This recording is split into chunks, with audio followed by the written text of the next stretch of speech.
বাবা,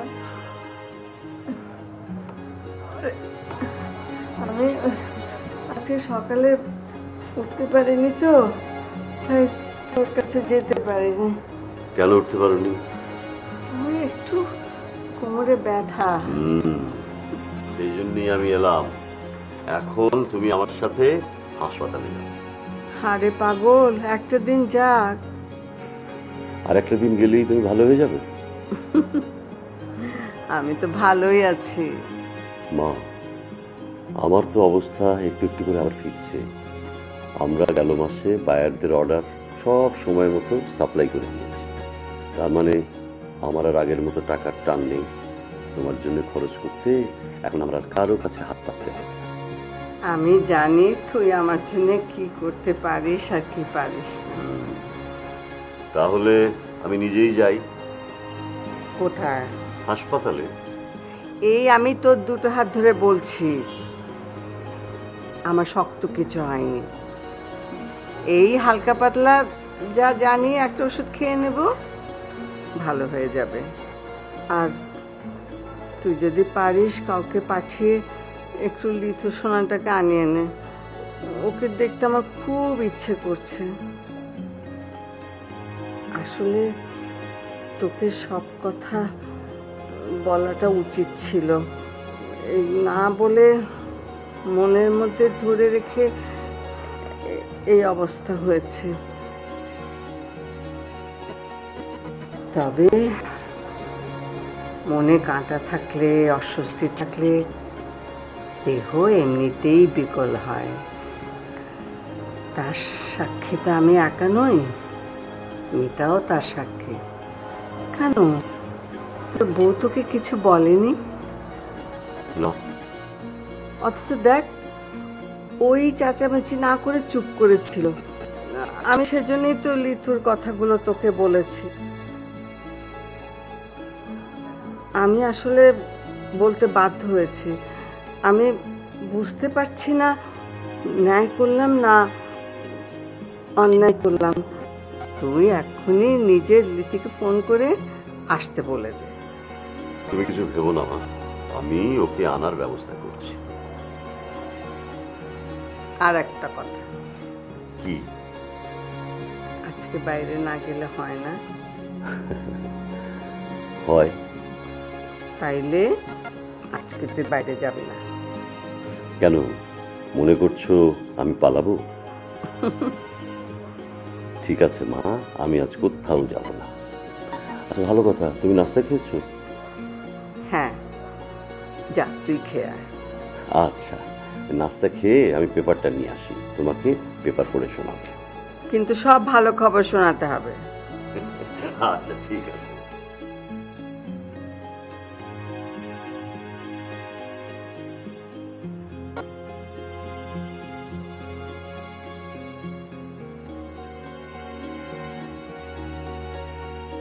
তোকে আমি কষে একটা চড় মারব। মা, কি বলছেন আপনি? এটাই ও শান্ত করার ওষুধ।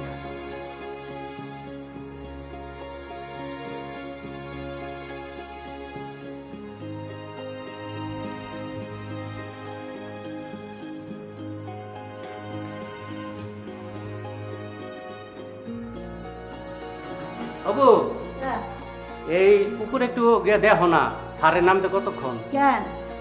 গাড়ি রাস্তায় রাখতে গেছিল তো, যদি স্যারের দেরি হয় তাহলে এটারে ভিতরে এনে তুলে রাখি। তুই যা, আমি আব্বার লগে কথা কইয়া জানাইতেছি তোরে। বাবু, ফ্রিজে কি রাখলা? পায়েস না সেমাই? কেন, তোর দরকার কি? না, কতদিন ধরে তোমার হাতের কিছু খাই না তো, পায়েস সামনে তো খাই না। হুন, গরিবের জিব্বায় স্বাদ থাকতে হয় না। ওই যে একটা কথা আছে না, মুড়া ভাত মুড়া কাপড়, এইটাই সত্য কথা। আমাকে একটু পাইলেই হইব, তাতেই আমরা খুশি।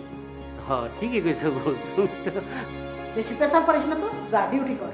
গাড়ি আমি কইলাম না তো, তরকারি নামাই থুইয়া আমি আব্বার লগে কথা কইয়া তোরে জানাইতেছি। জি আবার বার করছি। আব্বা, আপনি কিন্তু নাস্তা না খেয়ে বাইরে যাবেন না। আমাকে শুধু একটা চা। চা তো অবশ্যই দিব, কিন্তু নাস্তা খাওয়ার পরে দিব। বুয়া, তুমি আমার সাথে এরকম করবে না। সরি আব্বা। আব্বা কত বড় অসুখ থেকে উঠলেন, খালি পেটে চা খেলে। এ বেটা, তুই দারোয়ান, তুই এবার ডাক্তার হলি কবে? হ্যাঁ, আব্বা আপনি বলেন। বুয়া, আজ আমাদের দুজনকে একসাথে নাস্তা দাও। ও তো রোজ আমার কাছে বকা খায়, আজকে একটা রুটি খাবে। আব্বা ওর চিন্তা আপনার করুন লাগবে না, আমি দেব। আমার লোক আব্বা।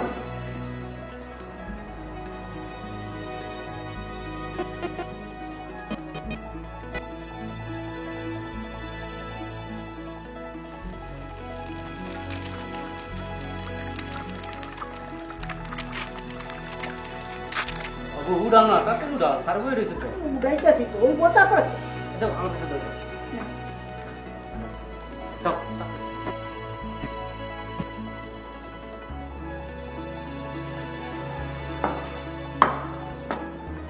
লিমন নাস্তা খেয়েছে? তো ব্রেকফাস্টের কথা বললে কর ডান্স খামো। বাবু ব্রাঞ্চ কি? ওই ব্রেকফাস্ট যখন লাঞ্চ হয়ে যায় এটারে ব্রাঞ্চ করে।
এই যে মিস্টার তপন, তপন সাহেব, কি ব্যাপার?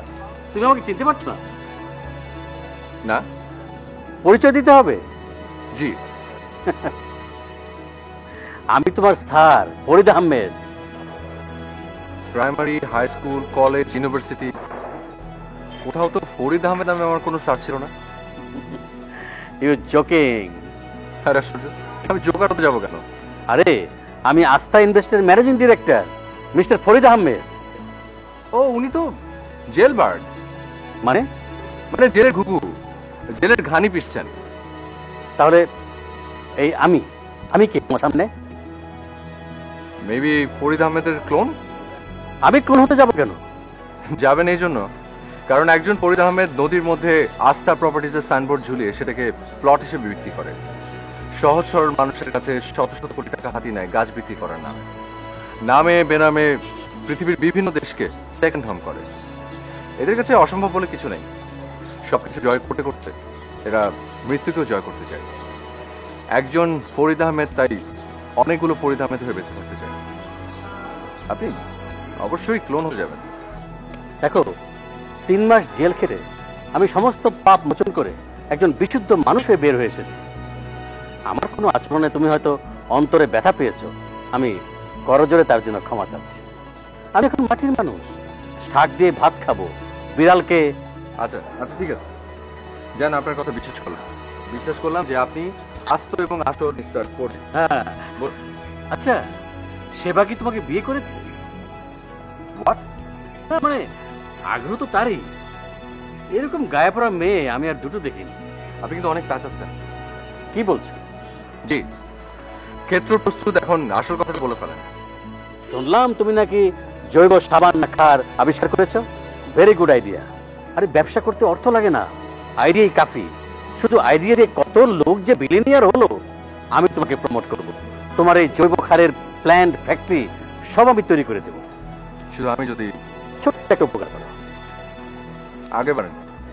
সিরাজ সাহেবের করা গাছের কেসটা বুঝিয়ে সুঝিয়ে উইথড্র করে দেবে। বাহ বাহ বাহ বাহ। এতক্ষণে অরিন্দম কহিল বিষাদে। মানে কি? চোরা না শুনে ধর্মের কথা।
ভালোবাসা তুমি কোথায় থাকো, ভেতরে বাহিরে নাকি অনেক দূরে, তুমি চোখেরই নীল আকাশে নাকি লুকিয়েছো অচেনা কোনো অন্তরে, ভালোবাসা তুমি কোথায় থাকো, ভেতরে বাহিরে নাকি অনেক দূরে।